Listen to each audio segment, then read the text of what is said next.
Hello folks, my name is Leah Wanasaki from Master Lab Systems. Today we'll be looking at Python quality code coverage using SonarQube. Okay, moving on. So what do we have? So let's look at the introduction to code quality and coverage. What is code coverage? Basically, it measures the percentage of code executed by tests. It helps to identify untested and unreachable parts of the code. Encourages writing more comprehensive test cases. Yes, the code coverage basically it covers your current code in your code editor. So also it ensures which code is not covered by your unit test, so you can be able to see and to test further.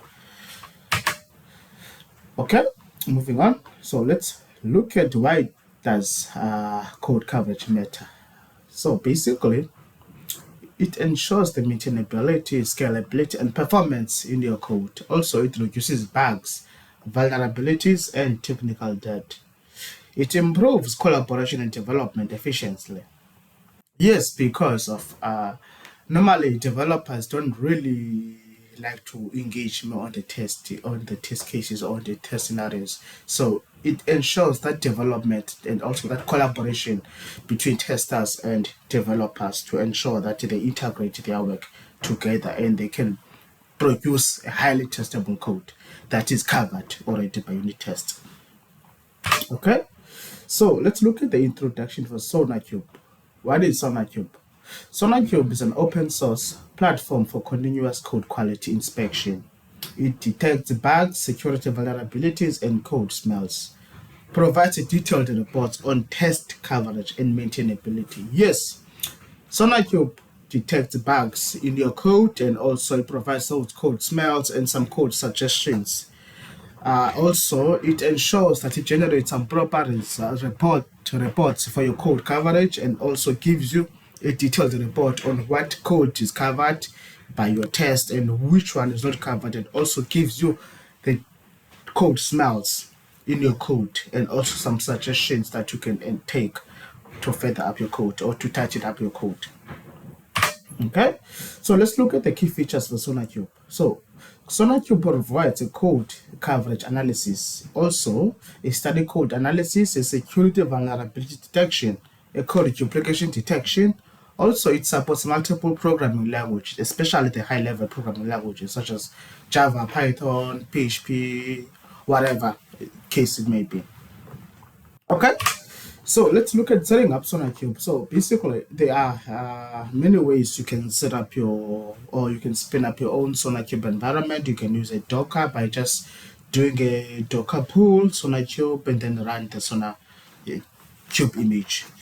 So also you can do a manual installation and then make sure you are able to set it up. However, in the next coming tutorials, I'll be creating one to ensure which is to deploy SonarQube in a cloud environment or in a local environment for your test scenarios.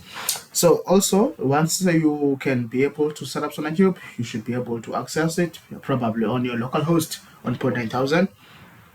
Okay, and also what do we need for us to be able to integrate SonarQube in our environments or in our projects, for example? So we normally need the Sonar project properties. There is a file called sonar.project properties. So that contains all the SonarQube configuration that we need for our project. Basically, these are the key constraint that it requires, which is your project key, your host URL, your login, or your language you are using for your project, and you specify which sources for your source code and your test directories and your exclusions. But of course, we'll be looking at that in a minute in a detailed manner. Okay, so basically that's all we need for us to integrate. Once we have this in place, we push out our code, it automatically will run the scanner, and then it will run our scanner for us and give us all those detailed reports that we need. And also it will create our code coverage so we can see what lines are covered by in our code, or what code coverage do we have for our code or for our project for that matter. Okay, so for now we'll be looking at in my project. I will take you a bit to my project, explain how this Sonar project properties work, and also what you need to include. Okay, so for that, let's go ahead and look at in the code. Okay, so what I have here, I have a project, of course, a Python project that I need to integrate a scanner, a SonarQube scanner. So, and also once this project has been submitted, we should see its own code coverage and the code smells we have in my code. As you can see, I'm on my main branch, of which again, I should expect a main branch in my SonarQube interface or in my SonarQube server.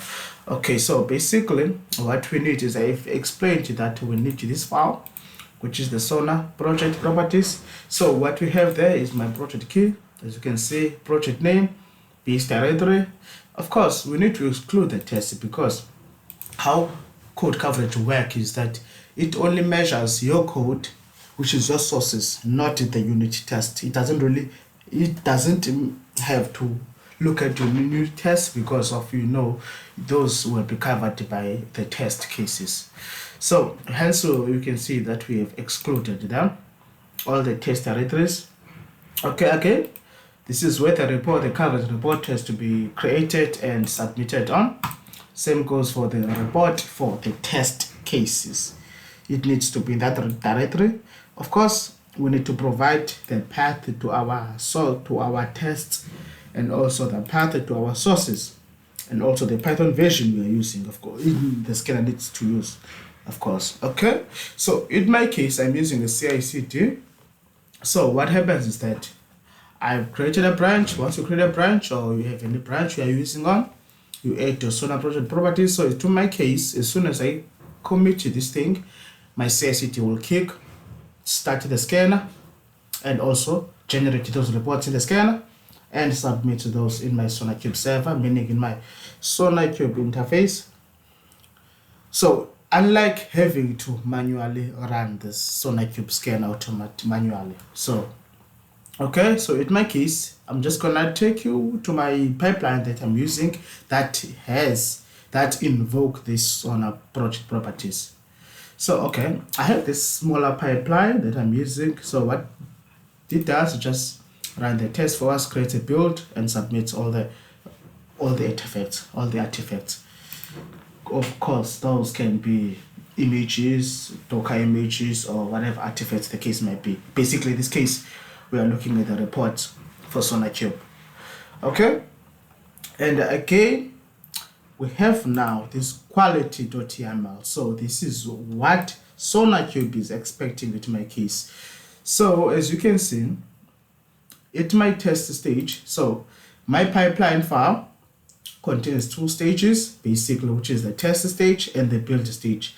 So in the test stage, I'm using that file, which is the quality.yaml, that contains all the configuration that it needs to do when it runs my test stage. So, and after that, if it passes fine, then it goes to the build, which is in my direct file, in my Azure build file. Of course, I'm using Azure, Microsoft Azure, for my CI/CD and my project, my repository manager, or my repository hoster. Okay, so once we have that in there, so as you can see, so if we look at the test stage, so to my case, this test stage calls the quality.yaml file. So meaning that file, that's where the test cases run. That's where the test configuration is on, and also the SonarQube properties.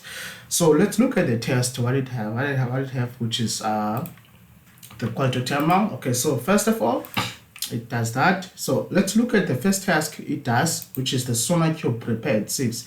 Basically, it prepares my SonarQube environment, ensure that it submits the project, it creates the project to SonarQube, and also it submits it can be able to interact with SonarQube using the configuration that is provided on my properties file.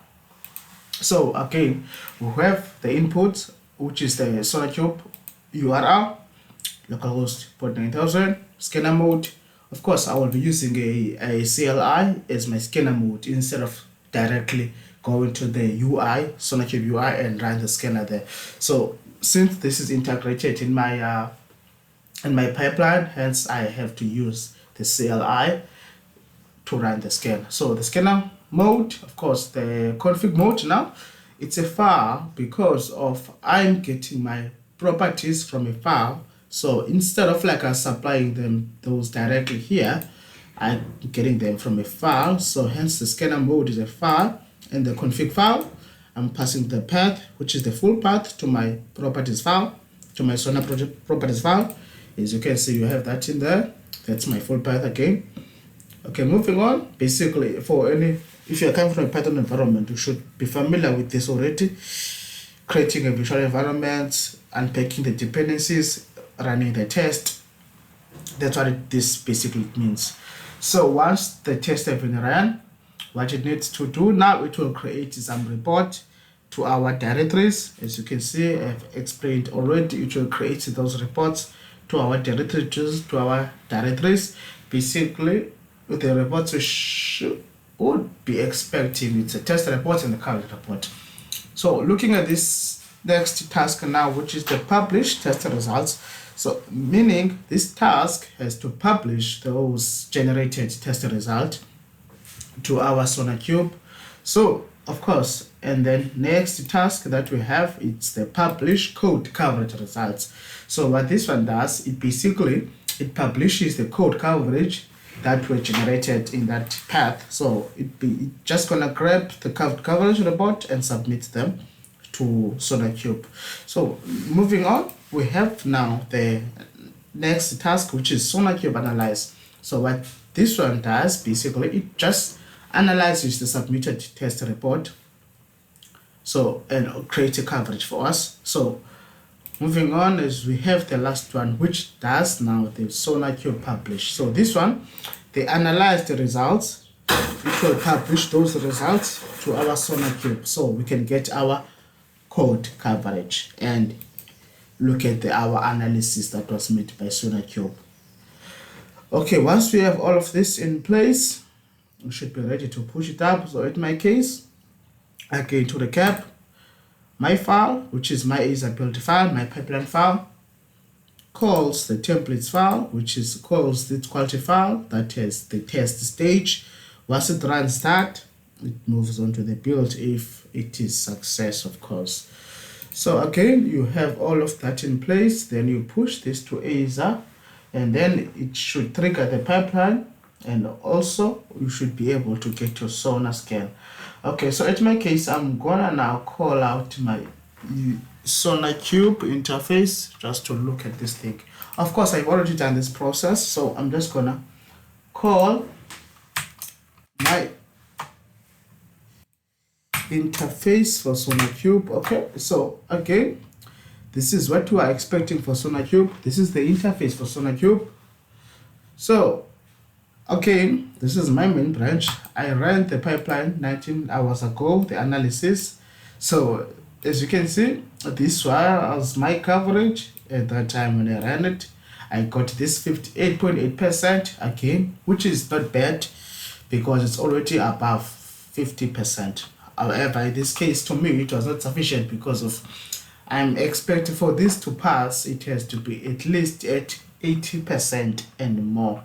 Then it can pass. Currently, it's failing because of my scanner. I let it to ensure that it fails if the quality is less than 80%. So in this case, it's less than 80%, so definitely it will fail. However, let's look at the issues. So in SonarQube, once the Sonar has run, published everything, so you can be able to see your project. As you can see, my project, my main branch, of course, which is the one that I'm doing to analyze. So once you can get this interface and see your project, you should be able as well to see your code smells or your code issues or issues in your project itself. So if we'll go to issues, we should be able to see all the issues in my project. As you can see, I need to fix this so that my code coverage can increase. So of course, as I fix these things, the chances of getting my code coverage up to 80 will increase, of course, meaning the more I fix these issues in my code or in my project, the higher the code coverage will increase. So of course we have those that you need to fix, and then from fixing those, the code coverage should increase as well. You can look at that. Security reports, measures you can take in your code and your code itself. So that's SonarQube basically for us. That's what you can do.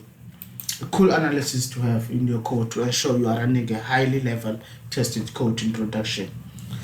Okay folks, I think I will end here today.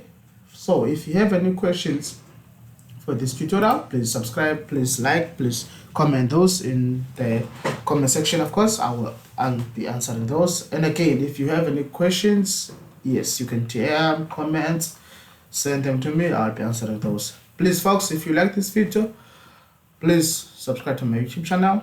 Until next time folks, see you out. Peace.